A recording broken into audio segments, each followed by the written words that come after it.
Do you think Thailand is a safe country? 110%. 110%. Coming from a New Zealander, which is known to be a very, very, very safe country. Do you see yourself living in Thailand? Oh, for sure. I didn't even have to think about that. Steve hitting you with the hidden gems. I like it. I'm the king of hidden gems. All right, guys. So I'm currently in emquartier in Phrom Phong in the center of Bangkok. One of my favorite places to come. And today I'm interviewing a very good friend of mine. His name is Steve. Do you want to introduce yourself? Hello, everybody. My name is Steve. I am 27 years old. It feels weird saying my age. I'm 27 years old and I'm from New Zealand. And how long have you been in Thailand? I've been living in Thailand for nearly 2 years now and no complaints. I'm loving it. Can you introduce yourself in Thai? Whew, putting me on the spot. All right. สวัสดีครับทุกคนผมชื่อสตีฟครับอายุ27 ปีแล้วครับ ผม29. Oh. How does it feel to be 29, Sam? Still in my 20s, so I'm still happy. Got one more year left. God, don't remind me. Yeah, I noticed the way you said Steve in the Thai pronunciation. Yeah, it's really interesting having lived in Thailand. I'm sure you know about this, Sam. But your accent changes according to who you surround yourself with, no?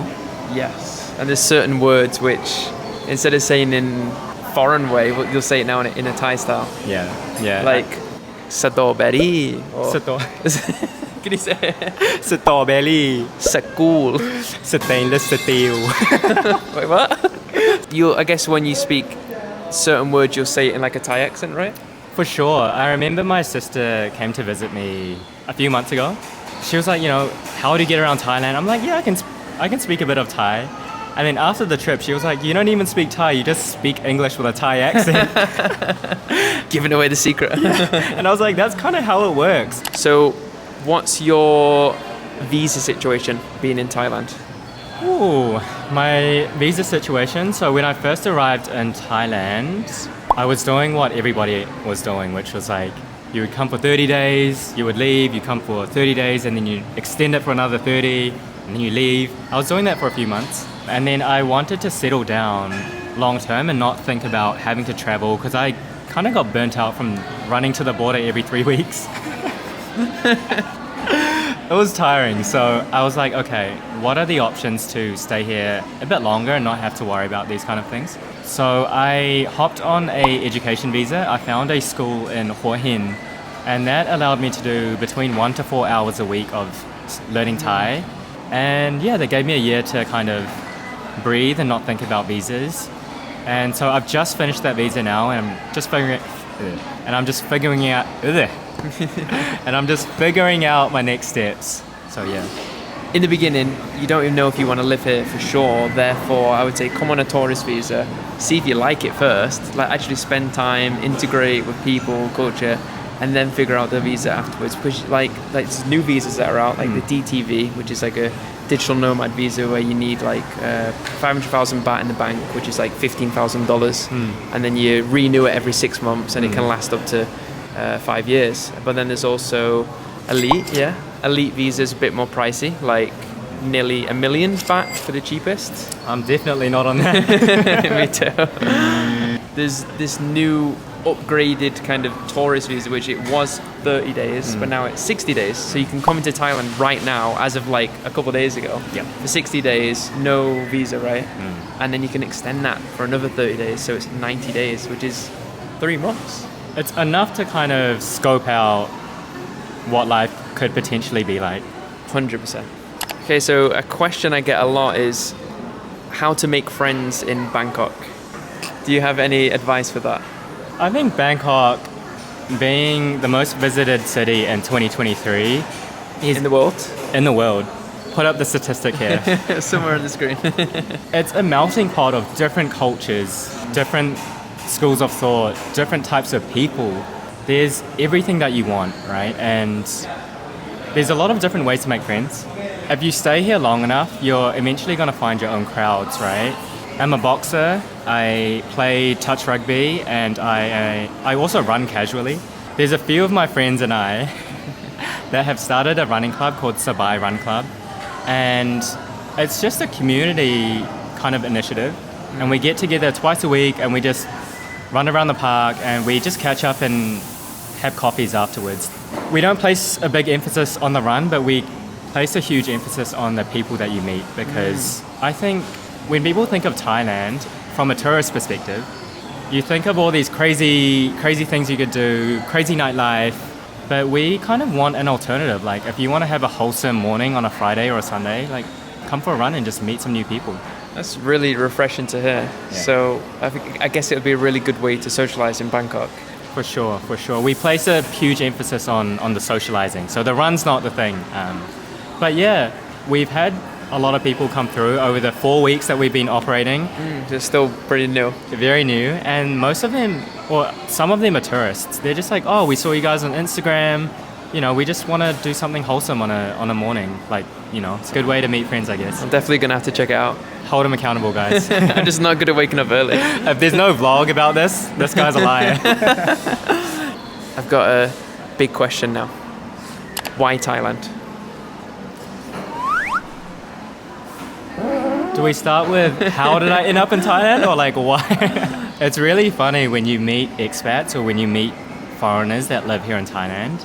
You always ask them, what is your story? Like, how did you end up here? Because I think people don't really, at least in the past, people didn't wake up one day and thought to themselves, like, I want to move to Thailand. It just happens. Like, with me, I had a pretty normal upbringing, worked in an office job, I was working in finance, and then when the world shut down, I was like, what do I actually want to do in my life? I didn't have an answer, but I knew I didn't really want to stay in an office. And I wanted to go discover the world and do something and just figure it out for myself. And so I thought New York City, United States of America was the plan. I thought to myself, okay, on the way to New York, well, everything is sorted out or gets sorted out. I'm just going to stop over in Thailand for 2 to 3 weeks. And then? Fast forward 2 years later, I'm doing an interview with Sam. We're going to end up like those old angry phalangs. Bald. It's funny you mentioned New York, because in my childhood house, growing up in my bedroom, on my wall, I had a poster of New York. And every day, every night I went to sleep and I looked at it and thought, oh, I want to live in New York one day. In a penthouse, or just, well, that was the ultimate dream, a penthouse. Yeah. Bangkok is not the same, but there's elements that give off that gritty New York City vibe. For sure. And yeah, I think we have a couple of friends in common that left the big life in New York and they moved here. So it's an alternative. I think Paul Lee used to live in New York, but he's not from New York, is he?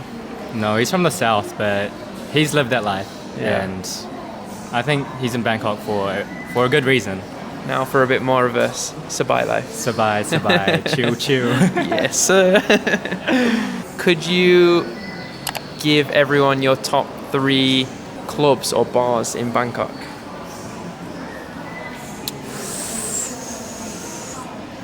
Oh, number 1 is Tep Bar in Yawalat, TEP. And the reason why I love it is it's a very kind of hidden old school place. You walk in down this alley and you open up the doors and it's traditional Thai folk music. Okay. Not what I was expecting you to say. Do you know that instrument called a kayen? I've seen a guy on TikTok do it, and it's made from wood. It's got different levels, and I think you blow into it or use your fingers. And it's really like a traditional Isan instrument. Right. I'll play something on screen to demonstrate what I'm thinking of right now. Oh, yeah. Oh, ooh, damn. Number 2 is the Commons in Tonglaw. So the Commons have 2 branches, one in Saladang and one in Tonglaw. Essentially, they are open spaces with a lot of restaurants and a lot of bars. This is also not sponsored. I wish they were sponsoring me right now, because that would be really good. If you're watching and you work at the Commons, hit me up. But the Commons, it's really nice. It's like a open space, and the crowd there is usually, would you say 25 to 34? Yeah, a bit more of a younger crowd, but not like teenagers. Working. Yeah, mix of Thai and foreigners. Yeah.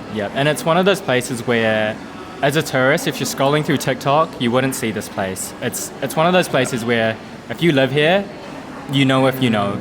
Okay, and number 3? I would say Tapioca in Ekamai Tonglaw. Whenever my friends visit, and I do drink, which is once every 3 to 4 months, the night would start at the Commons in Tonglaw, and then we would go over to Tapioca. So Tapioca, it's quite a small bar. It's quite high end. The drinks are about maybe $3.50 to $4.50 per drink. Yeah, it's a really cool place. It's quite small, but people go there to kind of boogie and socialize. They play like 2000s R&B, and us coming from that generation, it's kind of like... I like that, yeah. Yeah, you got like Neo, you got, I don't know, Chris Brown. It's good. What's your favorite Chris Brown or Neo song? I'm not saying it because Sam's going to tell me to sing it. I promise I won't. I'll save it for a karaoke session. Next I video. love karaoke. Yeah? Do you like karaoke? I love it. I need to go do karaoke once. So, all right, and top 3 restaurants in Bangkok. I know it's a hard question because there's so many. it's such a hard question, and I'm sure you get this a lot, Sam. Everybody's like, where are the best places to eat in Thailand? And honestly, just walk down the street, you can find some very good food. Saigon East under the side of the road. I love it. I can't pinpoint exactly, but the first one that came into my mind was Wallflower. It's a restaurant on Soi Nana in Yawalat, not Nana. Not that Nana. Not that Nana. Different one. Again, it's a very cute, intimate place. It's fusion European and Thai food. And so when my friends come to visit, if we go out to Yawalat area, it's usually we would have dinner at Wallflower, and then we would walk to Tet Bar. I don't know, Soi Nana just has a lot of very nice cocktail bars. I've never been. And I've been here 6 years, so... Really? Yeah, you know all the little hidden gems. I like it. Yeah. Saving all these for later. The other restaurants, if you want authentic, you would probably want to go to Yawalat area, right? Yeah, Yarawat is like Chinatown, right? Chinatown. So much food. Lisa's new MV music video, Rockstar, was set in Yarawat, Chinatown. And it was busy before, but now after that it's got even more busy. But it's busy for a good reason, because it's worth it. It's definitely somewhere that you should visit if you come to Bangkok, or if you're just an expat living in Bangkok. Yeah, and in terms of specific restaurants, like just go for a walk down the street.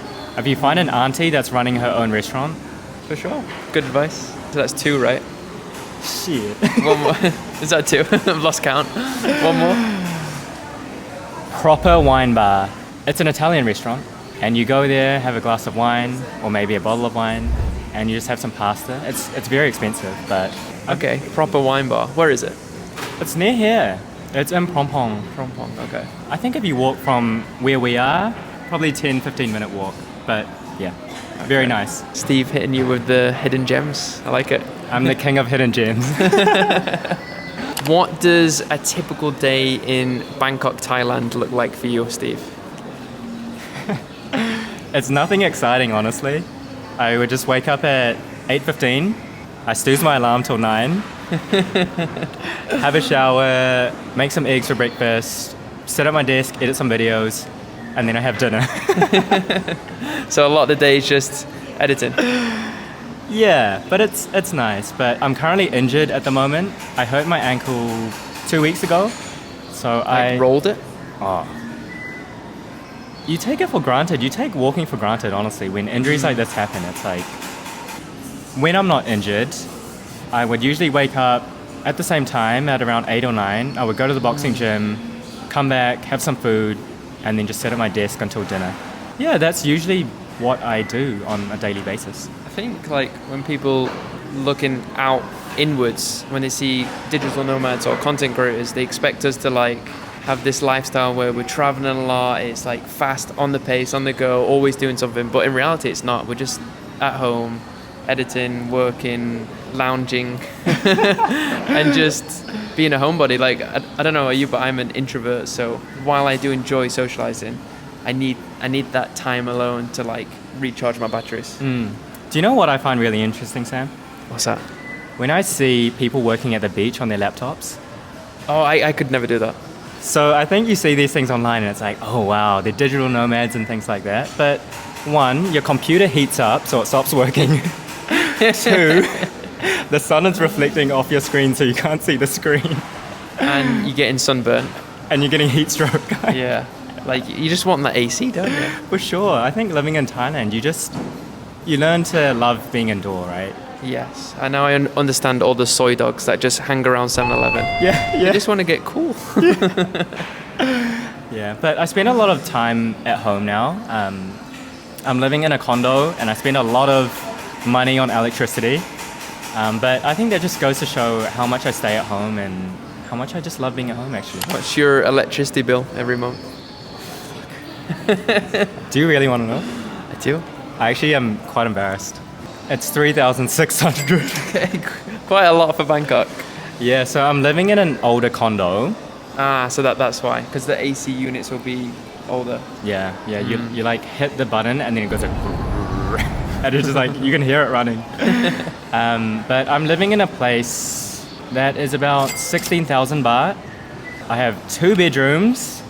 For 2 bedrooms, that's like good value for money. For sure. And it's 69 square meters, which is big. It's big for Bangkok.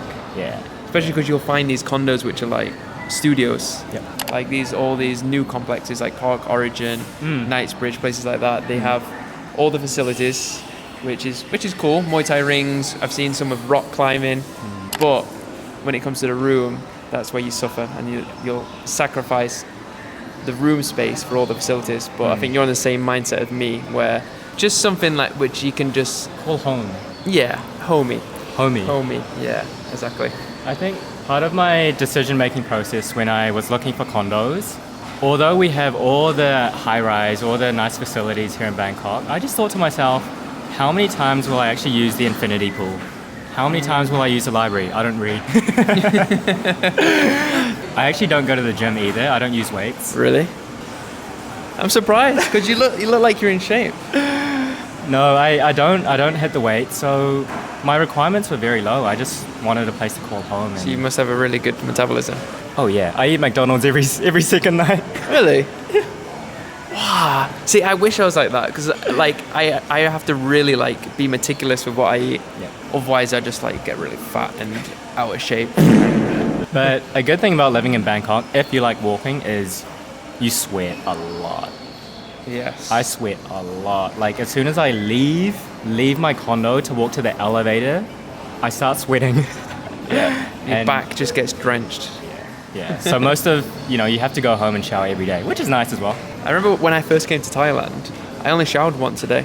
Because in England, a lot of people do that. And then after a while of living there, I thought, I can't do this. Yeah. And now I shower every morning, every night, and then Yep. sometimes even 3 times a day. Oh yeah. But it depends on what I'm doing, but normally just like twice a day. You can also do that because the water bill is so cheap. Yeah. My water bill's like 100 baht every month. Mine's 89 baht. There you go. That's like, I'll put the conversions on there, like $2, That's $3. cheap. That's cheaper than a coffee. Wow. When you put it like that, yeah. What do you miss about New Zealand, about Auckland, about your home? When you say home, Sam, for me, Thailand is home now. Do you feel the same or no? Now, yeah. Yeah. 100%. Yeah. I feel Thai at heart. Yeah. Honestly, there's nothing for me left in New Zealand. It's only my family that I really miss. All my friends have moved overseas. A lot of the New Zealanders that I grew up with have moved to the UK. That's Okay. just the pattern. As New Zealanders, the route would be you would go to school, you'd finish school, you'd work in corporate for a few years, and then you would go to Australia or the UK. So what made you pick Thailand? Probably the same reasons you picked Thailand. We just ended up here. Yeah, I think for a lot of people it's not exactly planned. It's more like you come here, test the waters, come for a holiday, and then you figure out that, okay, this is actually somewhere where I could see myself for a long time, being long term, and a lot of people like that. And nowadays, okay, maybe because of social media, more people might have that intention of coming here to live, but maybe back then it was more of just like, I'm going to travel, I'm going to explore places, and then if I really like somewhere, I'll settle down and see. And for me and for you as well, I think Bangkok and Thailand was definitely that place. It's just got that something about it. Yeah, I think before the kind of life in Thailand social media craze, we all just ended up here unintentionally. And I think now that, you know, we have people like Sam and the other creators like Paul, Mike, Joyce, Travis, people are starting to see like, oh, it could be a place you could potentially move to, right? And in saying that, it's also come try it and then decide.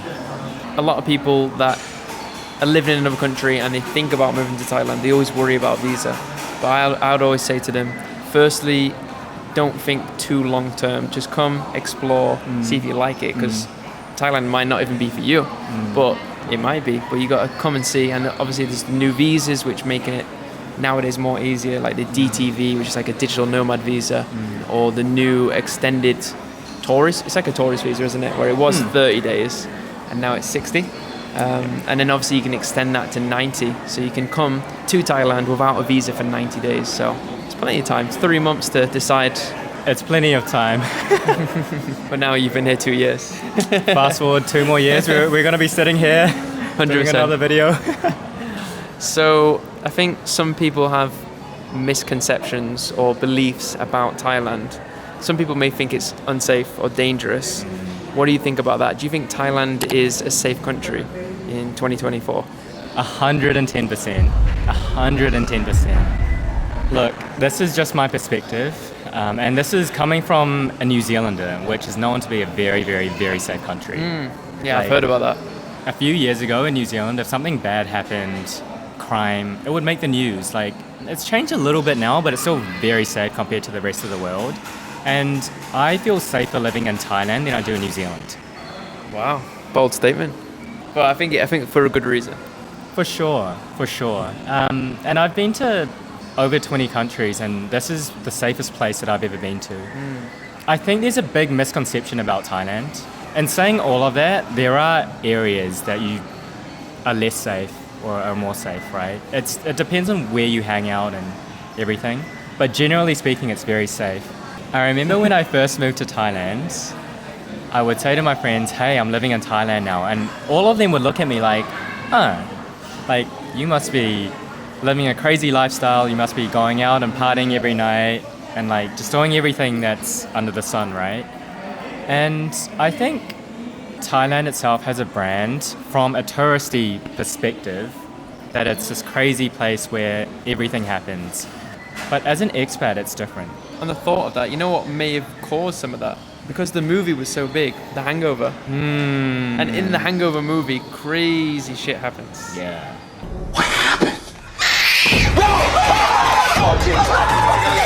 I think some people watch The Hangover and they think, oh, that's what Bangkok is like. When it's literally like not even half of it, not even a minuscule percent of it, you know what I mean? So For sure. I get it, you know, when you're on holiday mode, you're there to have a good time, which I understand. Of course, when you hang out in predominantly touristy areas, you're going to get a lot of touristy activities. It's just like anywhere else in the world. If you're in New York, if you're in London, Paris, if you hang around those touristy hubs, there's going to be people that are going to take advantage of you, right? Or try to. And that doesn't represent Thai people.